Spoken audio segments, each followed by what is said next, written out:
Folder बना लेते हैं।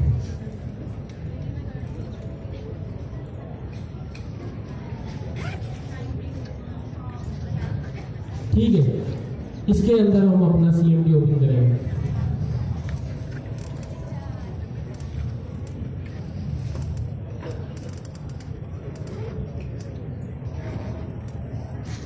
अब उसके बाद हमने क्या करना है कि हमने उस रिपोजिटरी को क्लोन करना है, लेकिन जो सिर्फ हमने URL कॉपी की है वो काफ़ी नहीं है। आपने यहाँ पर आगे लिखना है गिट क्लोन और फिर वो जो रिपोजिटरी की लिंक थी आपने पेस्ट करके इंटर कर देना है, और जो रिपोजिटरी वहाँ पर मौजूद थी वो 1 सेकेंड के अंदर ही आपके पास आ जाती है। ठीक है, तो ये स्टैटिक प्रॉप्स वाली जो कि उसका कंप्लीट प्रोजेक्ट है वो भी हमारे पास है। टास्क मैनेजर जो हमने किया था वो भी हमारे पास है, सिवाय एक चीज़ के। कौन सी चीज़? नोड मॉड्यूल्स की फाइल। ठीक है, आप लोगों को पता ही होगा कि जब भी हम लोग गिटहब पर अपना कोड पुश करते हैं तो उसके साथ अपनी नोड मॉड्यूल्स की फाइल को पुश नहीं किया जाता, वो गिट इग्नोर के अंदर मौजूद होती है। वो इसको इग्नोर करके बाकी का सारा कोड क्या करता है, गिटहब पे पुश कर देता है। तो हमने क्या करना है, इसी फोल्डर के अंदर जाना है। अच्छा, अक्सर स्टूडेंट जितनी भी मेरे पास यहाँ पर लैपटॉप लेकर आते हैं ना कि सर मेरे पास मसला है, मेरे पास NPM रन डेव नहीं चल रहा, मेरा प्रोजेक्ट रन नहीं हो रहा, वो एक कॉमन मिस्टेक करते हैं हमेशा। क्या मिस्टेक करते हैं कि उनका प्रोजेक्ट जिस फोल्डर के अंदर हो रहा अपना होता है ना, उसके अंदर वो अपने CMD को ओपन नहीं करते। अगर याद हो तो लास्ट टाइम सर मुबशिर से भी यही हुआ था कि उनके पास एक एरर आ गया था फौरन से। यही वजह है कि आप लोग उसको रन नहीं कर पाते। ठीक है, एक चीज, इस चीज को सिंपल कॉन्सेप्ट है इसका। आप लोग क्या करें, लेफ्ट साइड पे देखें, हमारे पास क्या है, वेडनेसडे क्लास का एक फोल्डर है।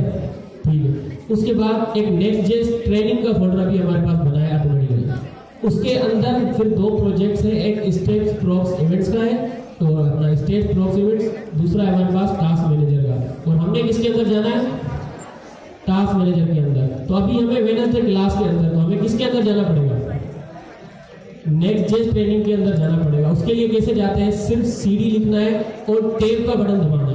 टैब क्या करता है, जितने भी आपके पास वहां पर उस अपना डायरेक्टरी के अंदर जो भी फोल्डर मौजूद है वो आपको दिखाता है। मैंने जस्ट टैब दबाया तो वो मुझे बता रहा है कि नेक्स्ट.js ट्रेनिंग का फोल्डर है यहाँ पर से, और मैंने इसको सिंपल एंटर किया तो मैं उस फोल्डर के अंदर आ गया। ठीक है, अब उसके बाद हमारे पास 2 प्रोजेक्ट्स और हैं, एक है हमारा स्टेट प्रॉप्स इवेंट्स का, दूसरा है टास्क मैनेजर का। सेम उसी तरीके से CD लिखेंगे और उसके बाद ये स्टेट प्रॉप्स आ रहा है और उसके बाद ये टास्क मैनेजर। हमने जाना था टास्क मैनेजर के अंदर तो मैंने एंटर कर दिया। अब टास्क मैनेजर के अंदर आ चुके हैं, हमने क्या करना है, इसके अंदर उन नोड मॉड्यूल्स की फाइल्स को लेकर आना है। किस तरह से लेकर आएंगे, हमने जस्ट npm i की कमांड चलानी है। ठीक है, अब npm i को कैसे पता चलेगा कि हमारे प्रोजेक्ट्स के अंदर किन किन चीज़ों की ज़रूरत है, उसको पता चलेगा हमारी packages.json की फाइल से। ठीक है, इसके अंदर जितनी भी हमारी डिपेंडेंसीज होती हैं वो सारी की सारी यहाँ पर मौजूद होती हैं। अगर आप देखें तो लास्ट क्लास के अंदर हमने एक nano-id की नाम की लाइब्रेरी यूज की थी, वो भी यहाँ पर मौजूद है। उसका कौन सा वर्जन हमने यूज कर रहे हैं वो भी यहाँ पर मौजूद है। जैसे ही npm i की कमांड चलाएंगे, ऐसा समझ लें सिंपल अल्फाजों में कि ये एक लिस्ट उसके पास मौजूद है कि अगर हम npm i की कमांड चलाएंगे तो इसके अंदर जितनी भी डिपेंडेंसीज के अंदर लाइब्रेरीज है वो सारी की सारी हमारे पास स्टोर हो जाएंगी, और जो जो वर्जन यहाँ पर डिफाइंड है वही होगी, उसके अलावा नहीं होगी। तो हमने क्या करना है, CMD के अंदर आकर npm i की कमांड चलाना है। तो ये अपने टाइम पे थोड़ा सा टाइम लेती है, हो सकता है जल्दी हो जाए। कुछ वार्निंग्स भी आपको आती है, उनको आपने इग्नोर करना होता है।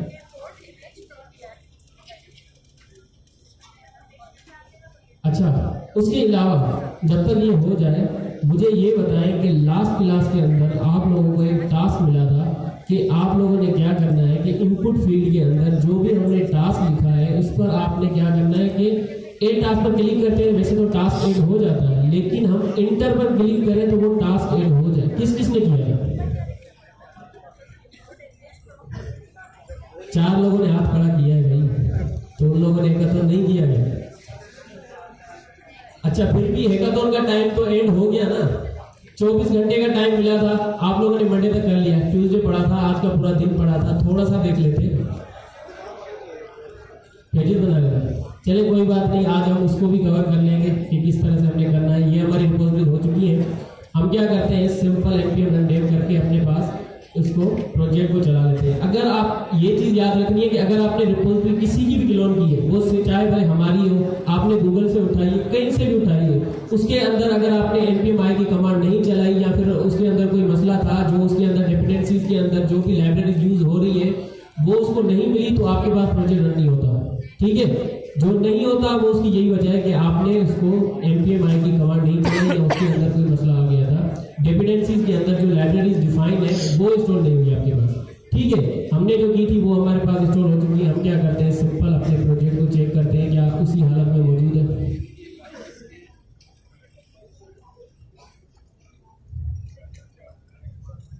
मौजूद है भाई, मौजूद है। ठीक है, पहले तो ये चीज़ कि हमने इसकी यूआई को बेहतर बनाना है। ठीक है, लास्ट क्लास के अंदर हमने इसकी यूआई पे काम नहीं किया था क्योंकि हमने फंक्शनलिटी पर ज़्यादा ध्यान दिया था। एक तो हमने, आज मैं आपको बताता हूँ कि हमने क्या क्या टास्क करने हैं। सही है, एक तो इसकी डिज़ाइनिंग करनी है, दूसरा इसकी वैलिडेशन करनी है, तीसरा हमने इसके अंदर जो है ना अपना टास्क को डिलीट करने की फंक्शनलिटी ऐड करनी है, चौथा हमने नोटिफिकेशंस ऐड करनी है कि किस तरह से हमें नोटिफिकेशंस मिलती है, और नोटिफिकेशंस हम अपनी तरफ से ऐड नहीं करेंगे। ठीक है, हमें ज़रूरत नहीं है इतना लंबा चौड़ा कोड करने की, उसके लिए हम एक थर्ड पार्टी लाइब्रेरी का यूज़ करेंगे और उससे हमारा काम बन जाएगा। ठीक है, सबसे पहले तो हम क्या करते हैं कि इसकी डिज़ाइनिंग पर थोड़ा सा काम करते हैं और उसमें आप लोग मेरी मदद करेंगे। ठीक है, चले, डिज़ाइनिंग नहीं आती, किस तरह बनाया आप लोगों ने एक बार? ये कॉपी पेस्ट वालों का भी नाम बहुत चल रहा है आजकल। खैर, हमने जो है ना अपना क्या चीजें हम इसके अंदर ऐड कर सकते हैं। सबसे पहले हम इसके अंदर हेडर ऐड कर सकते हैं, कोई भी उसका टाइटल दे देंगे। दूसरी चीज, हम इस इनपुट की फील्ड को ऐड कर सकते हैं। तीसरा, थोड़ा सा बटन को भी और डिजाइन कर सकते हैं। चौथा, जहाँ पर हमारे टास्क जाते हैं वहाँ पर हम उसको भी थोड़ा सा बैकग्राउंड ऐड कर सकते हैं। तो सबसे पहले हम क्या करते हैं कि इसके अंदर हम लोग एक डिव बनाते हैं और डिव के अंदर क्या लिखते हैं, टास्क मैनेजर। H1 दे देते हैं, H1 भी आपकी ख्वाहिश पर।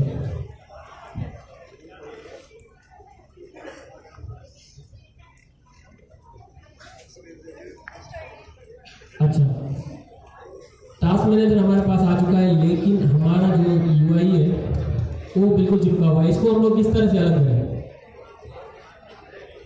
मार्जिन दे दूं, क्या दूं, फ्लेक्स दे दूं, तो वो पहले से ही एक साथ है कि हो गया।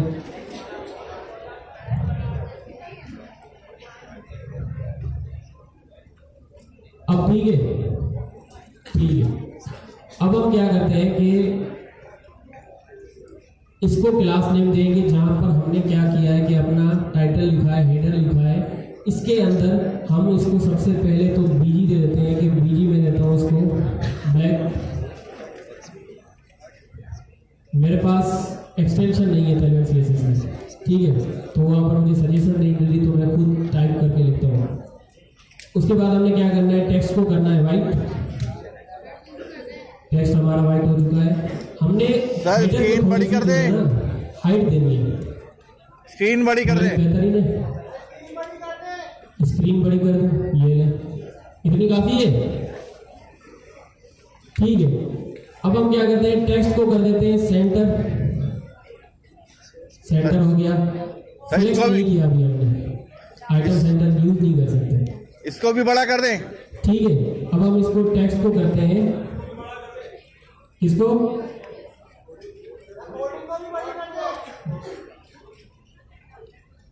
काफी है, ठीक है। टास्क मैनेजर की हमने जो साइज है वो 2 की है। फॉन्ट को हम लोग कर देते हैं बोल्ड, इतनी काफी है, ठीक है। येलो कलर दूं, काफी है। ब्लैक, ब्लैक अच्छा लगेगा स्क्रीन पर, येलो आप लोगों को चुभेगा। टेक्स्ट को कलर दे दूं येलो, चलिए टेक्स्ट को येलो कलर दे दूं।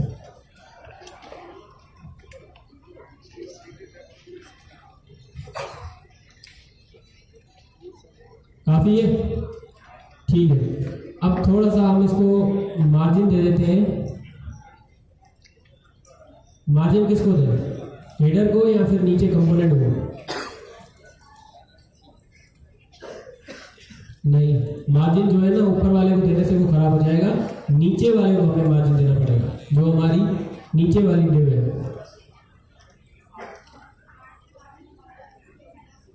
वही कर सकते हैं।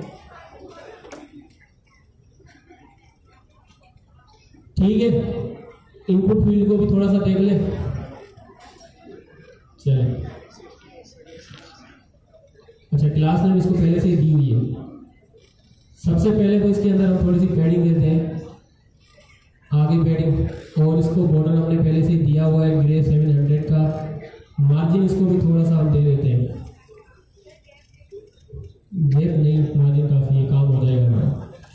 उसके बाद बटन को भी ब्लैक कलर दे देते हैं, ठीक है, क्योंकि ये थोड़ा सा इसके साथ सेट नहीं होता।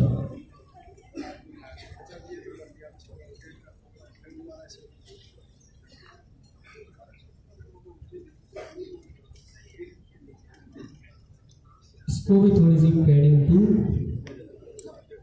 और फॉन्ट सेमी बोल्ड, ठीक है, काफी है। टेक्स्ट को हम लोग ब्लैक कर दें, इसको टेक्स्ट ब्लैक नहीं होगा ताकि हमारा जो टेक्स्ट है वो येलो होगा, इसका भी येलो 400, ठीक है। इसके अलावा एक और चीज हम इसके अंदर ऐड करते हैं, अगर अपना टास्क कोई टास्क बताओ मुझे, मैं इसके अंदर ऐड करूँ, मुझे अपना नाम याद आता है, जहाँ पर भी कहीं पे कुछ ऐड करना होता है ना, अपना नाम ही याद आता है, तो कोई टास्क बताए मुझे, इसके अंदर क्या टास्क ऐड करें? हैकाथॉन, सबके दिमाग में आजकल हैकाथॉन ही चल रहा है, तो चले हैकाथॉन को ऐड कर लेते हैं।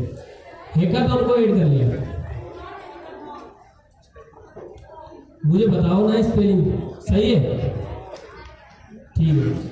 अच्छा, ये जो हमारे टास्क है वो अगर नीचे ऐड होते हैं तो उस पर भी हम डिजाइनिंग ऐड कर सकते हैं। आपको पता है ना कैसे ऐड करेंगे, जहां पर हमने इसको मैप मेथड दिया है वहां पर उसी डिव के हम लोग अगर डिजाइन करेंगे तो वो भी डिजाइन होती जाएगी साथ ही साथ। हमने कुछ नहीं करना, सिंपल जहां पर हमने अपना मैप मेथड चलाया है उसके अंदर हमने क्या किया है, एक लिस्ट चलाई, ठीक है, एक लिस्ट हमने उससे रिटर्न करवाई। अगर मैं लिस्ट को रिटर्न ना करवा के इससे एक डिव रिटर्न करवाता हूँ, ठीक है, और उसके अंदर ये लिस्ट डाल दूँ तब भी काम वही होगा। लेकिन यहाँ पर क्या कर सकते हैं, हम इसको डिजाइन कर सकते हैं, इस लिस्ट को भी कर सकते हैं और इसको भी कर सकते हैं। तो इसको हम लोग दे देते हैं BG ग्रेड 400, अगर मैं इसके अंदर कुछ ऐड करूँ तो, ठीक है। लेकिन क्या हो रहा है यहाँ पर कि उसको मार्जिन चाहिए भाई, MX4 नहीं, वो उसको मार्जिन नहीं दे सकते, हमने देना है अपनी लिस्ट को मार्जिन, क्लास नेम और इसको हमने देना है मार्जिन को, ठीक है, इतना काफी है। अब हमें वैलिडेशन करनी है अपने इनपुट फील्ड की, क्या कि अगर आप देखें कि मैंने इनपुट फील्ड के अंदर क्लास वर्ड ऐड किया है और उसको मैंने ऐड टास्क किया है, लेकिन वो टास्क तो ऐड हो गया है लेकिन वो इनपुट की फील्ड मेरी खाली नहीं हुई। तो सबसे पहले हमने इस चीज को फिक्स करना है कि किस तरह से हम लोग अपनी इनपुट फील्ड को खाली कर सकते हैं। आप लोगों ने जावास्क्रिप्ट पढ़ी होगी पहले, ठीक है, कई सारे फॉर्म फिल किए होंगे, हर जगह पर आपने फेसबुक के अकाउंट्स बनाए होंगे, सोशल मीडिया के अकाउंट्स बनाए होंगे और ये चीजें आपने एक्सपीरियंस की होगी, लेकिन ऐसी बेकार यूआई, ऐसी बेकार इंटरेक्शन आपको कहीं नहीं मिली होगी। आपने कहीं पे बनाए होंगे अकाउंट लेकिन महसूस भी नहीं हुआ होगा क्योंकि वहां पर वैलिडेशन अच्छी हुई होती है, हमने नहीं की। तो हमने अपने यूजर एक्सपीरियंस को भी बेहतर बनाना है, ठीक है। तो सबसे पहले क्या करें, हमने क्या करना है कि हमने करना ये कि ऐड टास्क पे क्लिक करें, टास्क तो हमारा ऐड हो जाए लेकिन जो हमारी इनपुट की फील्ड है वो भी खाली हो जाए। अब ये जो टास्क है, ये जो मैं चाहता हूं, ये क्या है, ये कंडीशन है, क्या है, कंडीशन है। और कंडीशन के लिए हम क्या यूज करते हैं, इफ एल्स स्टेटमेंट। तो सबसे पहले तो हम इफ एल्स स्टेटमेंट का यूज करेंगे, कहां पर करेंगे, वहां पर करेंगे जहां पर हमारा टास्क ऐड हो रहा है, ठीक है। टास्क हमारा कहां ऐड हो रहा है, हैंडल टास्क के अंदर। अगर हैंडल टास्क के अंदर हमारा टास्क ऐड हो रहा है तो हम इसके नीचे भी अगर वैलिडेशन करें, टास्क ऐड हो जाने के बाद वो हमारी वैलिडेशन काम करेगी। अब करना क्या है कि मैंने अब पहले ही बता दिया कि हम लोग वैलिडेशन करेंगे इफ एल्स स्टेटमेंट के थ्रू। आप लोगों ने पहले भी इफ एल्स स्टेटमेंट पढ़ रखी है टाइपस्क्रिप्ट के अंदर। यहाँ पर जो है ना थोड़ा सा कॉन्सेप्ट अलग लेकर चलेंगे। आप लोगों ने ये देखा होगा कि जब भी हम लोग इफ लिखते हैं और इसके अंदर हमने क्या लिखते हैं, कोई कंडीशन लिखते हैं ना। हमारे पास फिलहाल कोई कंडीशन नहीं है, सही है, हमारे पास फिलहाल कोई कंडीशन नहीं है, लेकिन हमारे पास एक अदद वैल्यू है। क्या है? वैल्यू है। एक चीज थोड़ा सा याद कर लें कि इफ हमारा तब चलता है जब हमारा इसकी कंडीशन ट्रू हो। तो अगर मैं यहाँ पर डायरेक्ट लिख दूं ट्रू तो क्या ये चल जाएगा? चल जाएगा। अगर डायरेक्ट फॉल्स लिखूंगा तो इसका एल्स चलेगा। ऐसा ही है। इसके अंदर हमें एक वैल्यू मिल रही है हमारी इनपुट फील्ड के अंदर, सही है, हमारी इनपुट फील्ड के अंदर हमें एक वैल्यू मिल रही है। कहाँ पर? हमें हमारे यूज रेफरेंस के अंदर मिल रही है। ये जो हमारा रेफरेंस है, यूज रेफ जो हमने यूज किया था उसको स्टोर करवाया था इनपुट रेफरेंस के अंदर। ये जो काम हुआ है पहले जो हमने लास्ट क्लास में किया था, ये सबको क्लियर है? क्लियर है सबको? भाई आपको खड़ा करो, पता तो चले। रिपीट कर दो, चले रिपीट कर देता हूँ, सही है, कर देता हूँ अभी। अच्छा, भूल जाए इस कोड को, फिलहाल के लिए समझे कि हमने क्या करना है। हमने अपने यूआई की तरफ अगर देखें तो हमने इसके अंदर कोई भी ज्यादा काम नहीं किया सिवाय डिजाइन के। क्या काम किया है? दो काम किए हैं। एक, हमने इनपुट फील्ड बनाई है, दूसरा हमने बटन बनाया है। इनपुट फील्ड बटन किसके एलिमेंट है? HTML के, ठीक है। यहां पर भी कोई चीज आप लोगों के लिए मुश्किल नहीं है। हमने इनपुट फील्ड रखी है, उसके साथ एक बटन रखा है। इनपुट फील्ड एक HTML का टैग है, लेकिन उसके अंदर जो भी हम टेक्स्ट लिखते हैं वो भी HTML की तरफ से ही है। हमारी रिएक्ट जो है, हमारी जावास्क्रिप्ट समझ ले, रिएक्ट समझ ले, उसको ट्रैक नहीं कर पाती, सही है। क्यों? क्योंकि ये जो है ये हमारा एक HTML का एलिमेंट है। इसके अंदर जो भी हम लिखेंगे वो डायरेक्ट उसका हमसे कोई वास्ता नहीं है, हमारे साथ कोई कनेक्शन नहीं है। हमें उसके साथ अपना कनेक्शन जोड़ना होता है। वो हम दो तरीके से कर सकते हैं। एक तो हम यहाँ पर यूज स्टेट यूज कर सकते हैं। किस तरह से? हमने लास्ट क्लास के अंदर देखा था कि अगर ये जो हमारी इनपुट फील्ड है इसके ऊपर मैं चलाता हूं अगर ऑन चेंज का इवेंट, और इसके अंदर मैं क्या करूं, मैं यहां पर लिखता हूं कंसोल के अंदर e.target .value, ठीक है। ये चीज तो सबको याद है ना। इस फील्ड के अंदर मैं यहां पर कंसोल करके देखता हूं,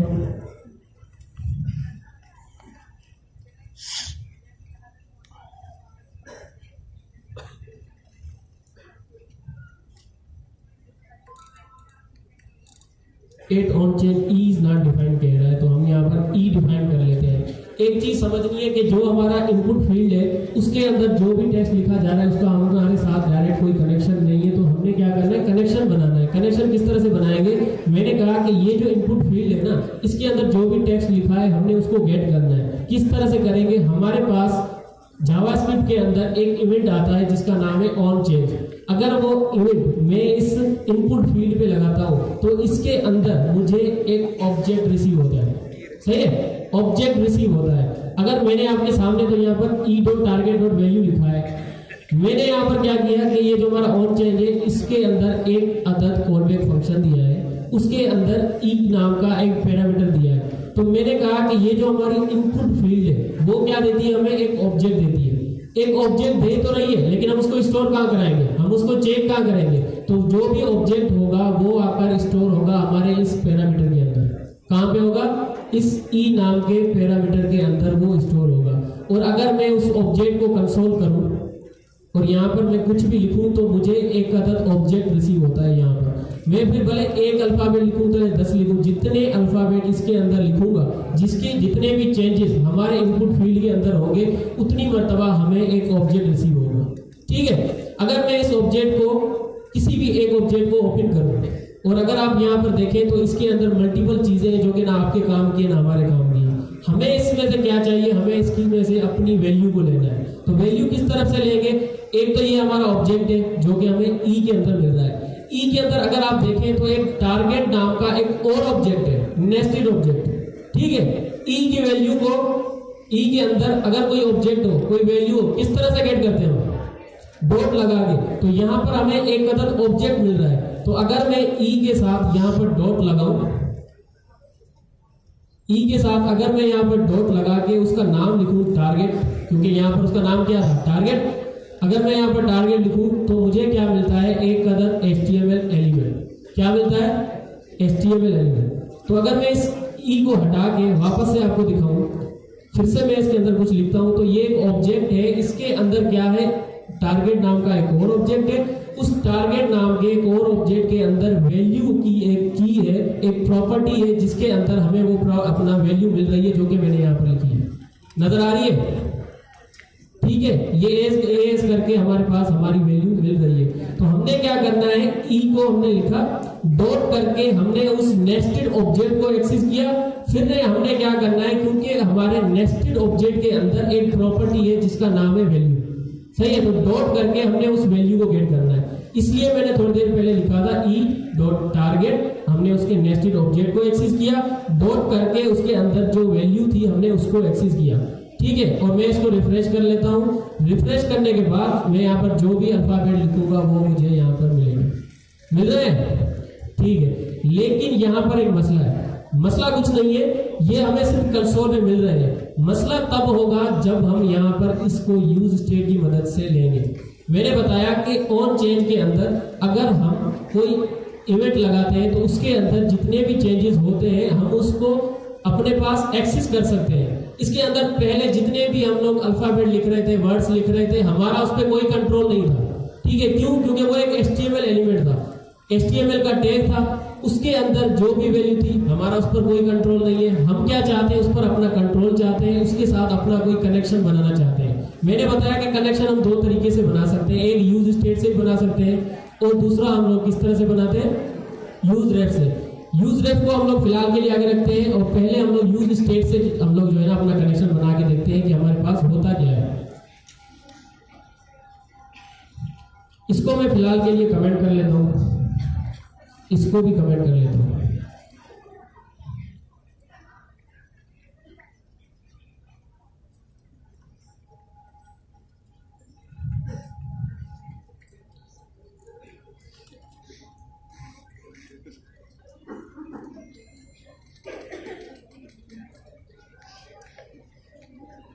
मैं आपको कोड को हम लोग अपने को खराब नहीं करते, हम लोग डायरेक्ट आगे चलते हैं। किस तरह से, देखिए समझे। ये हमारे पास यूज स्टेट है, ठीक है। ये अगर यूज स्टेट की जो भी वैल्यू होगी मुझे इसके अंदर मिलती है, सही है। और ये क्या है, ये उसका एक फंक्शन है जिससे हम उसकी वैल्यू चेंज कर सकते हैं। इसकी वैल्यू फिलहाल कोई भी हो, हमने एक खाली एरे दे रखा है। अगर सेट टास्क को मैं यहाँ पर क्या करूँ, कॉल कर दूँ इस तरह से। सेट टास्क को कॉल करके मैं उसको दे दूं E dot target dot value, तो हमारा यूज स्टेट की वैल्यू क्या हो जाएगी, वो वैल्यू हो जाएगी जो कि हमें यहाँ पर रिसीव हो रही है इनपुट फील्ड के अंदर। लेकिन यहाँ पर मसला है, मसला क्या है कि अगर हमने इसको अपनी वैल्यू दी है, ठीक है, तो ये क्या बन गया, एक अदर एरे बन गया। अगर इस टास्क पर जाकर डायरेक्ट में नीचे मैप मेथड लगाऊंगा तो क्या मसला होगा कि इसके अंदर हम ए लिखें तब भी हमारा जो पेज है वो रीरेंडर होगा, बी लिखेंगे तब भी रीरेंडर होगा। अगर मेरा नाम नहीं, मैं उसके अंदर 5 अल्फाबेट्स हैं, मैं उसके अंदर अपना नाम लिखता हूँ 5 अल्फाबेट्स हैं, तो वो 5 बार रीरेंडर होगा। क्योंकि यूज स्टेट का काम क्या है, रन टाइम पर वैल्यू को चेंज करना, स्टेट को चेंज करना। तो अगर जितनी मर्तबा ऑन चेंज पे जो भी चीज आप लिखे, भले डॉट लिखे, कोमा लिखे, मेरा नाम लिखे, अपना नाम लिखे, कुछ भी लिखे, जितने अल्फाबेट्स उसके अंदर आप यूज करेंगे उतनी मर्तबा आपका पेज रीरेंडर होगा, सही है। तो इससे क्या होता है, इससे हमारी वेबसाइट की परफॉर्मेंस डाउन होती है, सही है। इससे पहले हम लोग भी ऐसे यूज करते थे, लेकिन बाद में इन चीजों का पता चला, इल्म हुआ कि इससे हमारी वेबसाइट की परफॉर्मेंस डाउन होती है। तो हमारे पास एक आदत और होके यूज रेफरेंस नाम का, वो क्या करता है, वो हमारे इनपुट फील्ड का जो भी इनपुट फील्ड के अंदर वैल्यू है ना, उसका रेफरेंस हमें देता है। हमने क्या करना है, उस इनपुट फील्ड के साथ कनेक्शन बनाना है। वो हमें यूज रेफरेंस से मिल रहा है, तो हमें क्या जरूरत है यूज स्टेट को यूज करें। हम हम लोगों को क्या जरूरत है कि हम अपने पेज को बार बार री रेंडर करवाएं। यूज रेफरेंस क्या करता है, यूज रेफरेंस को जब भी कोई वैल्यू मिलती है ना, वो उसको डायरेक्ट अपडेट नहीं करता। डायरेक्ट अपडेट नहीं करता, वो तब अपडेट करता है जब यूजर उसके साथ इंटरेक्ट करता है। लाइक कोई बटन क्लिक कर दिया, कोई इवेंट क्लिक कर दिया, हमने किसी वैल्यू के चेंज होने पर हमने उसको कहा कि भाई आप जो है ना अपडेट हो जाना। इस तरह से वो काम करता है। हर अल्फा बैंक पे यूज स्टेट की तरह वो काम नहीं करता। ठीक है, तो हमने इसको यूज स्टेट को यूज नहीं किया। हमने क्या किया कि हमने यूज रेफरेंस को अपने पास इंपोर्ट किया। ये रहा यूज रेफरेंस को अपने पास इंपोर्ट करने के बाद, क्योंकि ये एक फंक्शन की तरह काम करता है, जिस तरह से हमने अपना यूज स्टेट को यहाँ पर कॉल करके उसमें से हमने डिस्ट्रक्चर किया था उसका वेरिएबल, उसका फंक्शन, सेम उसी तरह से हमने उस फंक्शन को कॉल करके एक वेरिएबल के अंदर स्टोर कर दिया। ठीक है, क्योंकि ये एक फंक्शन है तो हम फंक्शन को हर जगह पर यूज नहीं करते फिरेंगे। हमने क्या किया, उसको एक वेरिएबल के अंदर स्टोर कर दिया, तो उसकी जितनी भी फंक्शनैलिटी थी वो सारी आ गई हमारे इस वेरिएबल के अंदर।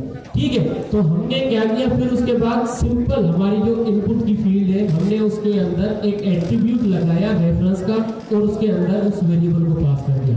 तो इस फील्ड के अंदर ऑन चेन से जिस तरह से कोई वैल्यू मिल रही थी, सेम वैसे ही वैल्यू हमें रिसीव होगी। कहाँ पर, इनपुट रेफरेंस के अंदर। ठीक है, इनपुट रेफरेंस के अंदर वैल्यू तो हमें रिसीव होगी, लेकिन बार बार हमारा पेज जो है वो रीरेंडर नहीं होगा। तो हम फिर उसके बाद क्या करते हैं कि अब मुझे उसके अंदर वैल्यू मिल रही है, मैं उसको एक्सेस कर सकता हूँ, लेकिन मैंने क्या करना है कि मैंने उसको नीचे रीरेंडर करना है। मतलब कि हमारे एक वैल्यू मिल रही है, मैं चाहता हूँ कि मेरी एक टास्क मैनेजर, एक वेबसाइट है, एक एप्लीकेशन है, कि अब मैंने अगर इनपुट फील्ड के अंदर कुछ भी लिखा है, तो मैं अगर किसी बटन के साथ कुछ भी इंटरेक्ट करूं, मतलब उस पर क्लिक करूं, तो वो वैल्यू मेरे पास प्रिंट होके आ जानी चाहिए। तो हमने क्या किया है, उसके लिए सिंपल एक फंक्शन बनाया, क्योंकि हम एक फंक्शनैलिटी परफॉर्म करने वाले हैं। ठीक है, फंक्शन आप कहाँ पर भी बना सकते हैं। हमने बताया कि भाई हमारे पास एक इनपुट फील्ड है, दूसरा हमारे पास बटन है। तो हमने इनपुट फील्ड के अंदर से वैल्यू तो निकाल ली, लेकिन अब क्या करना है, उस वैल्यू को हमने प्रिंट करवाना है। प्रिंट करवाने के लिए हमने क्या किया, हमारे पास एक बटन था जिस पर हमने इवेंट लगाया ऑन क्लिक का। ठीक है, ऑन क्लिक का इवेंट से हम लोग चाहते हैं कि ये जो हमारा फंक्शन है हैंडल टास्क का, वो कॉल हो जाए। इससे क्या होगा, फंक्शन कॉल होगा। अगर आप लोगों को याद हो कि लास्ट क्वार्टर के अंदर आप लोगों ने टाइपस्क्रिप्ट पढ़ी थी, ये पढ़ा था आपने कि जब तक उस फंक्शन को, किसी फंक्शन को हम कॉल नहीं करते, तब तक फंक्शन रन नहीं होता। ऐसा ही है, जब तक हम उसको इन्वोक नहीं करते वो फंक्शन रन नहीं होता। तो हमने यहाँ पर क्या किया, वो जो फंक्शन बनाया है हैंडल टास्क का, उसके अंदर हमने क्या किया कि इनपुट वैल्यू के नाम का एक वेरिएबल बनाया और उसके अंदर हमने इनपुट रेफरेंस रखा। इनपुट रेफरेंस जब हमने रखा तो हमें पता चला कि ये इनपुट रेफरेंस भी हमें एक ऑब्जेक्ट दे रहा है। उस ऑब्जेक्ट के अंदर एक और नेस्टेड ऑब्जेक्ट है, जिस तरह ई डॉट टारगेट हो। ये क्या ऑब्जेक्ट है, इनपुट रेफरेंस के अंदर करंट का ऑब्जेक्ट है, और उसकी जो वैल्यू है हमने डॉट वैल्यू करके सेम इसी तरीके से हमने गेट कर ली, जिस तरीके से हमने इन ऑन चेंज पर E dot target dot value करके उसकी वैल्यू को एक्सेस किया था। ठीक है, उसके बाद अब हमने वैल्यू मिल गई। कहाँ पर वैल्यू मिली, हमें इनपुट फील्ड के अंदर वैल्यू मिली, सॉरी इनपुट वैल्यू के अंदर, जो कि हमने वेरिएबल बनाया था उसके अंदर हमें वैल्यू मिल गई है। अब आपको बताइए कि ये हमारा यूज स्टेट है, जिसको हमने इनिशियल एक एरे दिया हुआ है। अब हमने अगर ये वैल्यू असाइन करनी है यूज स्टेट को, तो हम क्या करेंगे, उसके फंक्शन को यूज करेंगे उसकी वैल्यू चेंज करने के लिए। सेम इसी तरीके से हमने सेट टास्क लिख दिया। सेट टास्क लिखने के बाद, क्योंकि हम एक सिंगल वैल्यू नहीं उसके अंदर भेजने वाले, हम मल्टीपल वैल्यूज भेजेंगे, एक कलेक्शन भेजेंगे, तो उसके लिए हमने क्या किया है, एक एरे लिखा है। अब एरे तो लिखा है, उसके अंदर हमने एक ऑब्जेक्ट भी बनाया है। क्यों, क्योंकि हम अपनी वैल्यूज को ऑब्जेक्ट के अंदर उसके पास स्टोर करवाना चाहते हैं। ठीक है, तो ऑब्जेक्ट के अंदर सिंपल हमने एक टाइटल लिखा, हमने फिर कॉलर लगाकर अपना इनपुट वैल्यू दे दी। ठीक है, जो भी हमारे पास इनपुट वैल्यू आ रही थी। इनपुट वैल्यू आने के बाद हमने जब इसको चलाया था, तो एक चीज आप लोग नोट करेंगे कि ये जो हमने अपना स्प्लिट ऑपरेटर लिखा है, इसका क्या काम है यहाँ पर। सही है, हमने इनपुट वैल्यू से उसको वैल्यू तो दे दी, हमने इनपुट वैल्यू से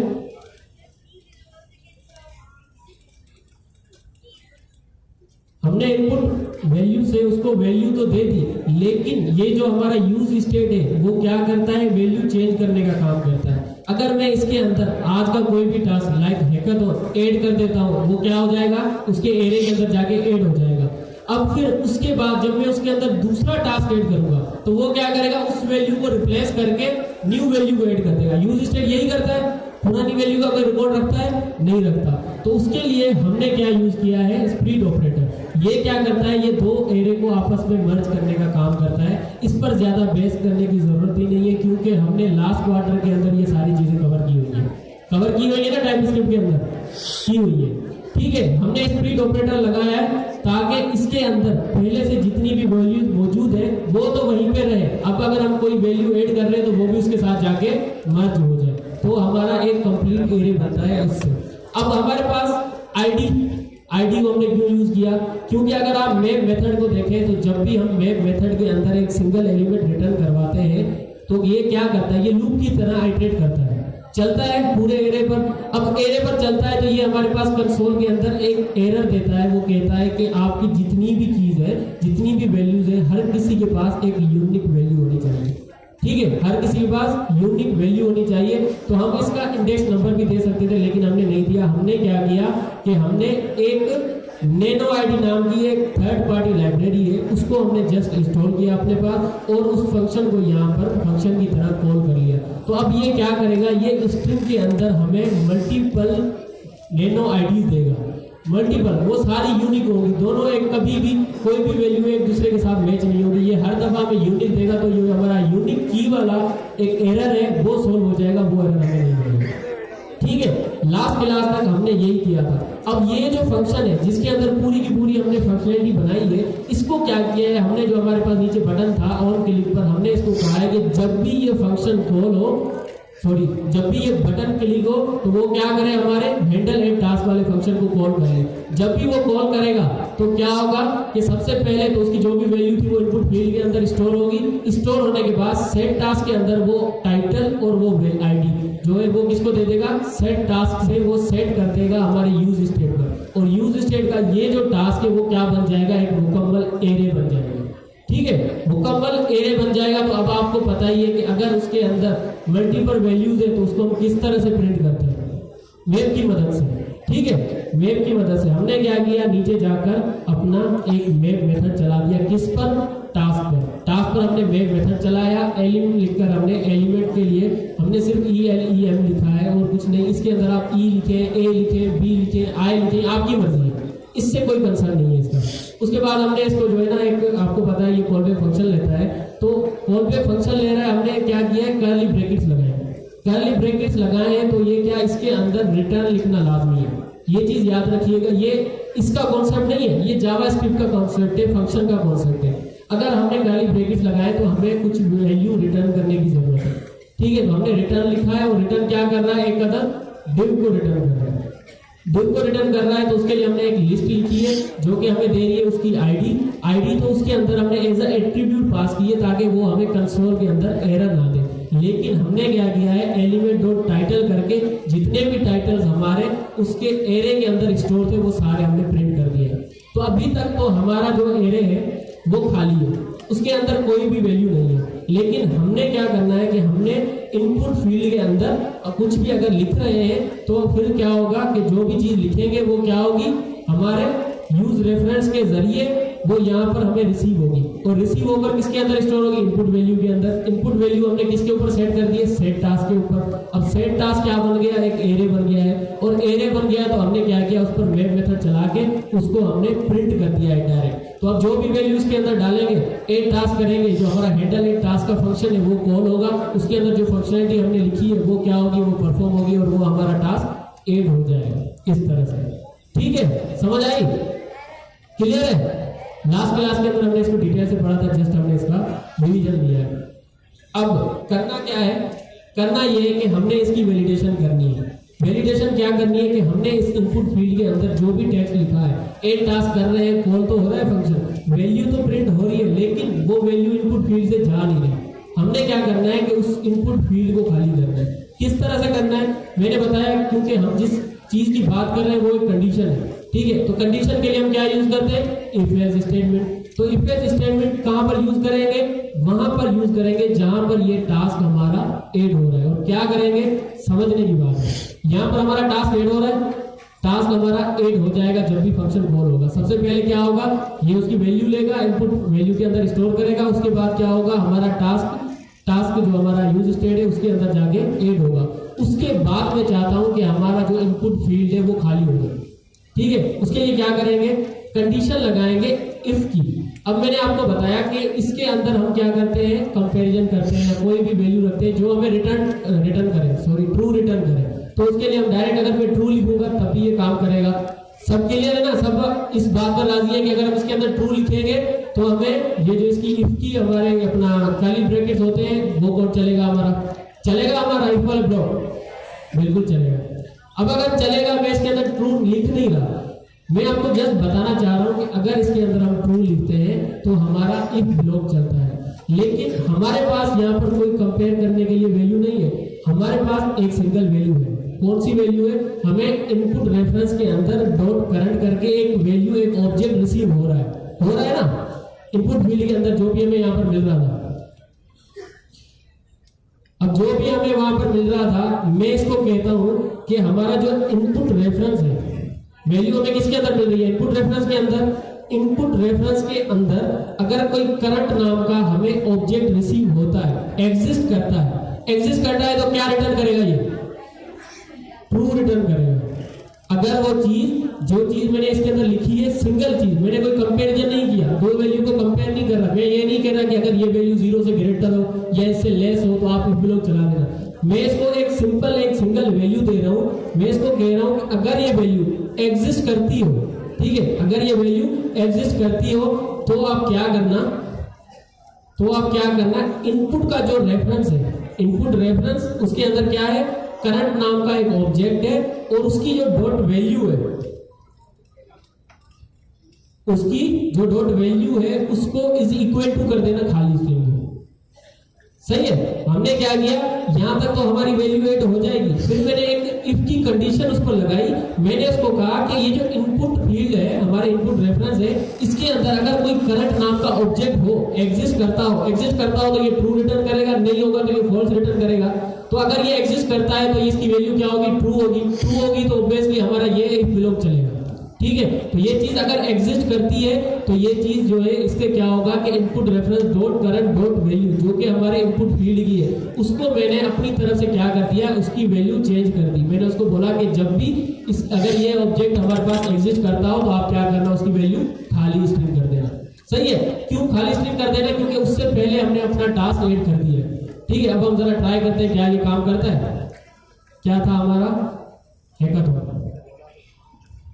कर रहा है, खाली हो गया, समझ में आ गया। तो ये सिंपल चीज थी, इतनी कोई मुश्किल चीज है, ठीक है। तो ये क्या है, ये हमारी सिंपल इफ एल्स स्टेटमेंट है जिसके अंदर हमने ये छोटी सी फंक्शनलिटी परफॉर्म की। ये चीजें हमने पहले भी पढ़ी थी, लेकिन यहाँ पर यूज केस थोड़ा सा डिफरेंट होता है, बस समझने की जरूरत है जी। क्या हुआ, कैसे कर सकते हैं बताएं मुझे। रेफरेंस को डायरेक्ट खाली कर दे, हमने एक रेफरेंस पहले से लिख रखा है, दोबारा से सेम लिखेंगे तो वो हमें एरर दे सकता है, ठीक है। हो गया था, सही है, आप भी कर लीजिएगा। हमारा तरीके का डिफरेंस है, एक चीज को हम लोग दो तीन टाइप से कर सकते हैं। मैं इसके अंदर दिखाऊंगा कि जब हम लोग मल्टीपल चीजों से, अब हमारे पास डिलीट की फंक्शनलिटी है ना, उसको हम 3-4 तरीकों से कर सकते हैं। तो मल्टीपल तरीकों से जितने हम कर सकते हैं वो करेंगे, जितना आपका ज़हन काम करता है आप भी करके देखें, हो जाएगी चीजें, इतना कोई मुश्किल चीजें है नहीं, ठीक है। अब उसके बाद हमें क्या करना है, ये चीज तो समझ आ गई ना, किसी को कोई कंफ्यूजन नहीं है। अब यहाँ पर एक चीज और करनी है हमें। अब मैं यहाँ पर अगर एंड टास्क पे क्लिक करता हूँ, चलिए एरर आ रहा है, इसको मैं इग्नोर कर रहा हूँ। ये एक हाइड्रेशन एरर है जो कि हमें कहाँ मिलता है, सर्वर पर जो है ना हमारा डेटा आ रहा होता है, सर्वर से जो चीज़ हमारी रेंडर होती है वो क्लाइंट साइड के जो दोनों वैल्यूज है ना आपस में जब मैच नहीं करती तभी हमें हाइड्रेशन एरर मिलता है। इसको फिलहाल के लिए आप इग्नोर करें, ये हमारे लिए जरूर नहीं है, ठीक है। ये चीज़ हो गई। अब हमने एक और चीज़ करनी है, क्या करना है कि हमने लास्ट क्लास में आपको एक टास्क दिया था कि जब हम इनपुट फील्ड के अंदर कोई टास्क लिखें तो इंटर की दबाने से ही वो हमारी वैल्यू ऐड हो जाए और कुछ हमें करना ना पड़े। तो किस किसने किया था? जिसने किया था जरा हाथ खड़ा करें। 3-4 लोग बस, ठीक है, कोई मसला नहीं। अब समझने की चीज ये है कि ये जो हमारी इनपुट फील्ड है इसके अंदर जो भी वैल्यू है वो ऐड किस तरह से हो रही है, किस तरह से ऐड हो रही है? हमारे बटन के क्लिक से ऐड हो रही है। और बटन का क्लिक क्या कर रहा है? वो हमारा ऐड टास्क का एक फंक्शन है जिसको कॉल कर रहा है। तो अगर हम उस फंक्शन को कॉल करें तो क्या होता है? हमारे पास वो वैल्यू ऐड हो जाती है। तो सिंपल, हमने कुछ करना नहीं है। हमारे पास मल्टीपल टाइप्स के इवेंट्स होते हैं। लास्ट क्लास में भी सर मोबाइल ने इस बारे में जिक्र किया था। अब अगर इवेंट होते हैं तो हमारे पास, मैं इसको जरा देख लेता हूँ कि हमारे पास इवेंट्स कौन कौन से होते हैं।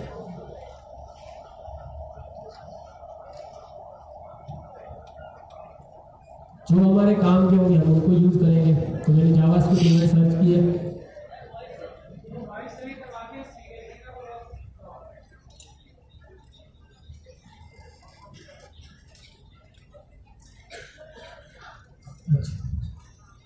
ठीक है,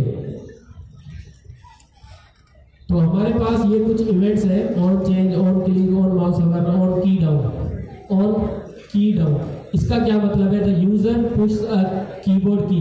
जब भी कोई यूजर कीबोर्ड की दबाता है तो उसके लिए हम लोग कोई अगर फंक्शनलिटी परफॉर्म करना चाहे तो हम इस इवेंट का यूज कर सकते हैं जिसका नाम है ऑन की डाउन। ठीक है, जब भी कोई हम लोग की दबाए। अब इसको किस तरह से यूज करना है? सेम उसी तरह से जिस तरह से हमने ऑन क्लिक को यूज किया, ऑन चेंज को यूज किया, एज ए एट्रीब्यूट हम अपने इनपुट फील्ड के अंदर उसको ऐड करेंगे। क्यों? क्योंकि हम कहाँ पर चाहते हैं हमारी वैल्यू ऐड हो? इनपुट फील्ड के अंदर ही हो। हम कुछ लिख दें और एंटर करें तो हमारी वैल्यू ऐड हो जाए।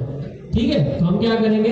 इनपुट फील्ड के अंदर ऑन की डाउन, क्या है? ऑन की डाउन का जो हमारा एक इवेंट है उसको लिख के हम एक फंक्शन को कॉल करवाएंगे। तो सबसे पहले एक फंक्शन बना लेते हैं। क्या फंक्शन है? फंक्शन और ऑन की इंटर लिख लेते हैं। क्यों? क्योंकि हम इंटर पर अपना कोई फंक्शन परफॉर्म करवाना चाहते हैं। ठीक है, तो आपको ये चीज समझनी चाहिए कि अगर मैंने यहाँ पर एक फंक्शन बनाया है, ठीक है, अगर ये फंक्शन मैं इसको पास करता हूँ किसको? ऑन की डाउन को। ऑन की डाउन को अगर मैं ये एक फंक्शन पास करता हूँ, जो भी इवेंट मैंने यूज किया है, तो ये इनपुट फील्ड भी उसको एक ऑब्जेक्ट देगी। क्या देगी? एक ऑब्जेक्ट देगी। अब उस ऑब्जेक्ट को रिसीव करने के लिए हमें क्या करना पड़ेगा? उस फंक्शन के अंदर एक अदद पैरामीटर लगाना पड़ेगा। हमने थोड़ी देर पहले लगाया था ना ऑन चेंज, अपना ऑन चेंज पे E dot target dot value का। तो ये क्या कर रहा था? ये हमें एक ऑब्जेक्ट दे रहा था। इसकी हमें जरूरत है नहीं, तो मैं इसको तो फिलहाल के लिए हटा ही देता हूँ। ठीक है, अब हमने क्या करना है? ऑन की डाउन पे ये जो हमारा फंक्शन है इसको कॉल कराना है। ये क्या करेगा? ये हमें एक अदद ऑब्जेक्ट पास करेगा जिसका नाम मैं रख लेता हूँ, कोई फर्ज करें आईडी समथिंग, कुछ इस तरह से। ठीक है, आईडी रख लिया। आईडी भी नहीं रखता, माई की रख लेता हूँ। ठीक है, माई की नाम का एक ऑब्जेक्ट है जो कि मुझे मिल रहा है। अगर मैं इस ऑब्जेक्ट को कंसोल करके चेक करूं कि मुझे यहाँ पर इसके अंदर क्या क्या चीजें मिल रही है, कंसोल डॉट लॉग और हमारे माई की,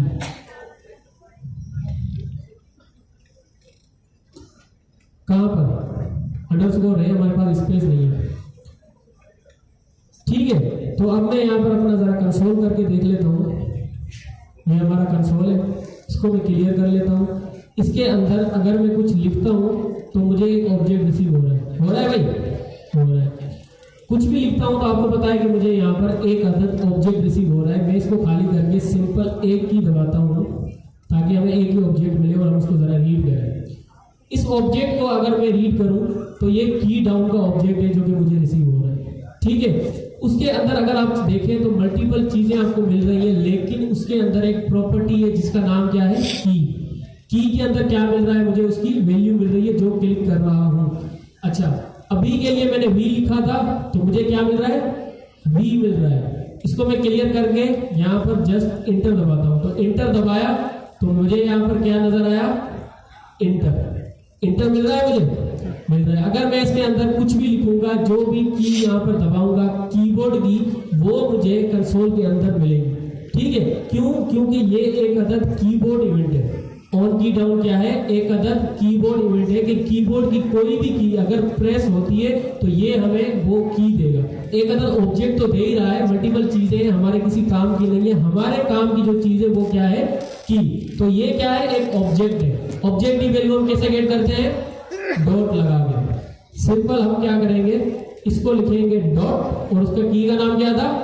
की। डॉट की लिखेंगे, और डॉट की लिखने के बाद हम क्या करते हैं, यहाँ पर दबा के देखते हैं, जो भी की में दबा रहा हूँ मुझे मिल रही है, वो इंटर हो, टैब हो, कुछ भी हो, मिल रही है? मिल रही है। हम क्या चाहते हैं कि हम क्या करें? हम चाहते हैं कि ये जो इंटर क्लिक हो, जब ये इंटर क्लिक हो तो हमारी वैल्यू ऐड हो जाए। उसके लिए क्या करना पड़ेगा? मैंने बताया कि हम जब बटन पे क्लिक करते हैं तो हमारा जो ऐड टास्क का फंक्शन है वो कॉल होता है। तो जो फंक्शनलिटी उसके अंदर है, सारी फंक्शनलिटी उसके अंदर अभी मौजूद है। बटन के क्लिक पर सिर्फ वो क्या होता है? कॉल होता है। तो हम इस इंटर के क्लिक होने पर उसको कॉल कर सकते हैं। किस तरह से कॉल करेंगे? हम चाहते हैं कि हमारी इंटर की दबाएं तो हमारे पास टास्क ऐड हो जाए। ये क्या है? ये एक कंडीशन है। कंडीशन है। कंडीशन के लिए क्या यूज करेंगे? इफ एल्स यूज करेंगे। इसको मैं थोड़ा सा नीचे आता हूँ, इफ का यूज करता हूँ, और यहाँ पर मैं इसको कहता हूँ कि जब हमारी माय की है, माय की के अंदर डॉट की जो है, जो हमें मिल रही है, अगर वो इक्वल टू हो किसके? इंटर के। अगर वो की इक्वल टू हो, 3 इक्वल्स क्यों लगा है? क्योंकि हम उसकी टाइप को भी चेक कर रहे हैं। ठीक है, अगर वो इक्वल टू इंटर के तो आपने क्या करना है? सिंपल कुछ भी नहीं करना, ये जो हमारा हैंडल टास्क का ऑप्शन है, आपने इसको सिंपल कॉल कर लेना। ठीक है, समझ आया? करके देखते हैं। यहां पर मैंने लिखा वापस लिखा तो, और यहाँ पर कुछ भी नहीं कर रहा, इंटर नहीं दबा रहा, जस्ट ऐड बटन पे क्लिक नहीं कर रहा, इंटर दबा रहा हूँ और ये वैल्यू हमारी ऐड होगी। किस तरह से ऐड हुई? सिंपल चीजें है वही हमारी। यहाँ पर हम क्या चाहते थे कि हम बटन के क्लिक पे नहीं, हम इंटर के क्लिक पर अपनी वैल्यू को ऐड करें। हमने क्या किया? हमने इवेंट को देखा, हमारे पास एक कीबोर्ड इवेंट नाम का एक इवेंट था। कीबोर्ड के इवेंट्स होते हैं कुछ, उनमें से हमें एक इवेंट मिला जिसका नाम है ऑन की डाउन, मतलब कि जब भी कोई की प्रेस हो। ठीक है, अब हमने देखा कि जो ये हमारा ऑन की डाउन है, इसके अंदर हमने एक फंक्शन बना के दे दिया, तो ये हमें क्या पास कर रहा था? एक अदद ऑब्जेक्ट पास कर रहा था। और ऑब्जेक्ट रिसीव करने के लिए हमने क्या किया? एक अदद पैरामीटर दे दिया। पैरामीटर दिया तो हमने उसको कंसोल करके देखा, हमें एक ऑब्जेक्ट मिल रहा था। हमने उसके अंदर देखा कि इस ऑब्जेक्ट के अंदर एक प्रॉपर्टी थी जिसका नाम था क्या? की। तो हमने क्या किया? डॉट की करके उसको एक्सेस करने की कोशिश की। तो मैंने जो भी बटन दबाया, इंटर दबाया, कुछ भी दबाया, वो बटन मुझे मिल रहा था। जब चीजें मिल रही हैं तो मैंने उस पर सिंपल इफ एल्स स्टेटमेंट लगाई। उसको मैंने कहा माय की डॉट की, जो मुझे मिल रही है माय की डॉट की, अगर वो इज इक्वल टू हो किसके? इंटर के। तो आप क्या करना? सिंपल उस फंक्शन को कॉल कर देना जो बटन के क्लिक पर कॉल हो रहा है। तो हमने उसके अंदर वैल्यू ऐड की, और यहाँ पर अगर हम उसको एंटर करें तो हमारे पास वैल्यू ऐड हो जाती है। समझ आया? क्लियर है?